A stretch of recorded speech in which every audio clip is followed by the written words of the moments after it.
L'art romànic és el primer estil unitari europeu, tenim manifestacions a tota Europa. I tenim un exemple molt contundent aquí a la Vall de Boí, perquè és un conjunt de 8 esglésies i una ermita, construïdes entre el segle XI i segle XII a la manera del romànic llombard, que és un estil de prestigi.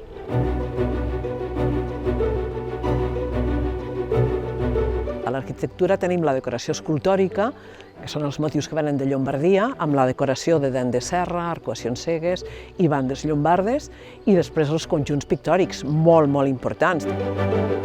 En aquestes esglésies el que podem veure és els materials amb els que estan construïdes i que s'integren perfectament amb el paisatge. Són materials que es troben aquí mateix, són material local. Tenim la pedra de granit, la pedra calcària per als elements decoratius, la pissarra per fer les teulades.